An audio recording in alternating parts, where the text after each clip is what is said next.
Hasil pertandingan EPL antara Manchester United versus Chelsea. Kartu merah Roberto Sanchez melanggar Mbemo.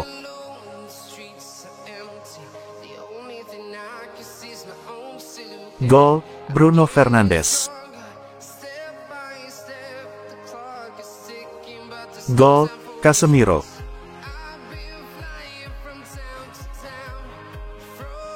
Kartu kuning kedua Casemiro.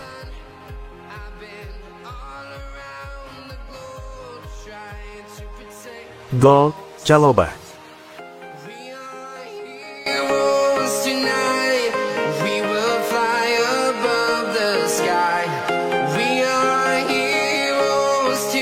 Amorim diyakini bisa dipecat Man United akhir pekan ini. Ex-penyerang di Liga Inggris, Alan Shearer, yang mewanti-anti Amorim soal kiprahnya di Man United. Apalagi, The Red Devils tak berdaya saat takluk 3-0 dari Manchester City pada akhir pekan lalu. Man United disebut Shearer harus segera meningkatkan performa. Andai tidak, Man United bisa memecat Amorim usai duel dengan Chelsea. Di Etihad akhir pekan lalu menjadi laga antara pria dan anak-anak. Mereka sangat berbeda dalam hal kemampuan, sistem, sikap, dan apapun yang ingin Anda sebutkan terlepas dari banyaknya uang yang dibelanjakan Man United pada musim panas. Saya rasa mereka tak boleh dikalahkan seperti itu lagi akhir pekan ini. Kali mereka kalah, kemudian Anda harus khawatir pada apa yang terjadi selanjutnya pada manajer. Harus ada perbaikan kilat. Man United tak boleh lama di posisi ke-14, 15, 16 di Premier League. Belum ada peningkatan sama sekali saat ini dan itu tak bisa berlanjut dengan apa yang sudah mereka belanjakan.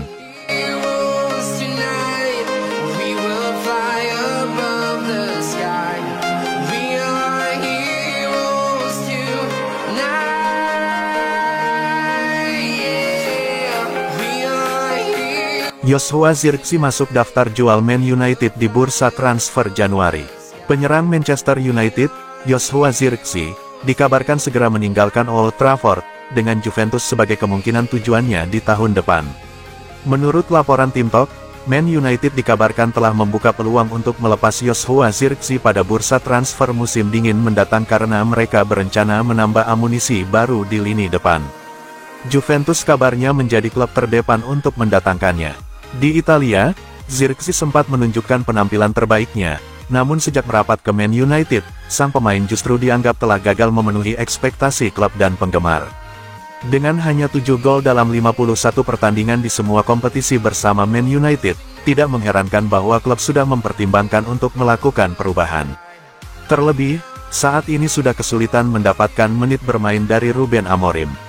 Zirkzee bukanlah satu-satunya pemain top yang gagal bersinar setelah didatangkan oleh Man United dan ia masih memiliki peluang untuk mengembalikan kariernya. Lihat saja apa yang berhasil ditunjukkan oleh Marcus Rashford. Setelah beberapa musim terakhir tampil buruk di Old Trafford, Rashford bermain apik setelah dipinjamkan ke Barcelona. Anthony dan Rasmus Hojlund juga mulai menunjukkan tanda-tanda performa mereka mulai membaik di Real Betis dan Napoli. Tiga pemain ini bisa menjadi contoh bagi Zirkzee bahwa tidak ada alasan bagi seorang pemain berbakat untuk melakukan hal yang sama selama ia menemukan klub dan manajer yang tepat untuk membantunya menemukan kepercayaan dirinya lagi.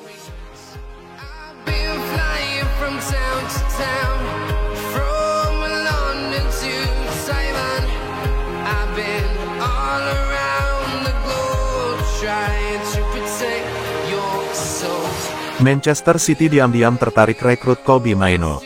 Manchester City dikabarkan menjadi klub terbaru yang masuk ke dalam persaingan untuk mendatangkan gelandang muda Manchester United, Kobbie Mainoo. Kobbie Mainoo hingga saat ini masih menjadi salah satu pemain muda yang dilirik oleh sejumlah klub top Premier League. Sebelumnya, Chelsea dan Tottenham Hotspur dikabarkan begitu gencar melakukan upaya untuk mendatangkan Mainoo pada bursa transfer musim panas tahun ini. Selain dua klub tersebut, sejumlah media juga sempat menghubungkan Mainoo dengan Aston Villa, Everton, Napoli, dan Roma. Menurut laporan Tim Talk, Manchester City dikabarkan siap bersaing ketat dengan Chelsea dan Newcastle United untuk mendatangkan Mainoo pada bursa transfer musim dingin di awal tahun depan. Namun, dari tiga klub tersebut, Newcastle yang paling serius dalam upaya mendatangkan sang gelandang muda. Sementara peluang City untuk mendatangkan Maino terbilang sangat kecil mengingat mereka merupakan rival sekota dari United. Terlebih, tidak sering kita melihat kedua klub Manchester melakukan bisnis transfer meski sempat terjadi beberapa tahun yang lalu. City sendiri meyakini bahwa Maino memiliki potensi untuk bermain di level tertinggi sehingga cukup aneh melihat Ruben Amorim di awal musim ini tak mengandalkan sang pemain di lini tengah timnya. Masih harus dilihat apakah Man United akan rela melepas salah satu lulusan akademi mereka Henk Kang dan memperkuat sang rival sekota.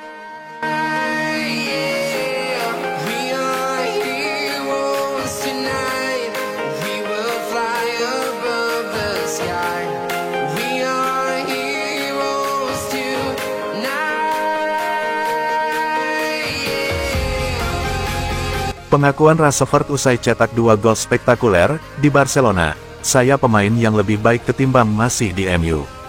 Fondasi kebangkitan Rashford di Barcelona dibangun di atas kepercayaan yang luar biasa dari Hansi Flick. Sang pelatih ternyata adalah orang yang paling menginginkan kehadirannya di dalam skuad. Flick tidak ragu sedikit pun saat kesempatan untuk merekrut Rashford muncul. Ia secara pribadi meyakinkan sang penyerang bahwa ia adalah bagian penting dari rencananya di Barcelona. "Ketika kami mendapat kesempatan untuk merekrut Marcus, saya berkata, oke, kita harus melakukannya. Saya mengatakan kepadanya, saya ingin kamu di tim saya. Bagi saya, dia adalah pemain dan penyelesai akhir yang luar biasa." Untuk pertama kalinya, Rashford buka suara soal petualangannya di Spanyol. Ia mengakui bahwa pengalaman baru ini telah membentuknya menjadi seorang pesepak bola yang lebih matang. Baginya, ini bukan sekadar soal beradaptasi, melainkan sebuah proses pembelajaran yang ia nikmati. Gaya sepak bola yang berbeda di La Liga terbukti mampu mengeluarkan versi terbaik dari dirinya. "Ini berjalan baik, saya belajar banyak karena ini adalah cara bermain sepak bola yang baru, tetapi saya menikmati semuanya dan saya pikir ini membuat saya menjadi pemain yang lebih baik."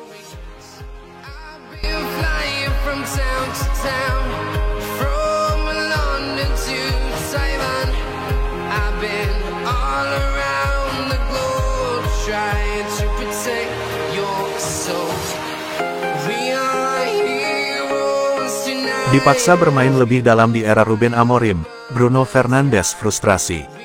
Kapten Manchester United, Bruno Fernandes, menghadapi situasi sulit di bawah arahan manajer baru, Ruben Amorim.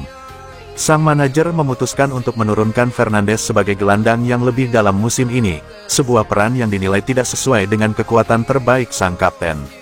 Peran baru yang kurang ideal selama membela setan merah. Performa terbaik Fernandes selalu hadir ketika ia diberi kebebasan bermain lebih maju sebagai gelandang serang.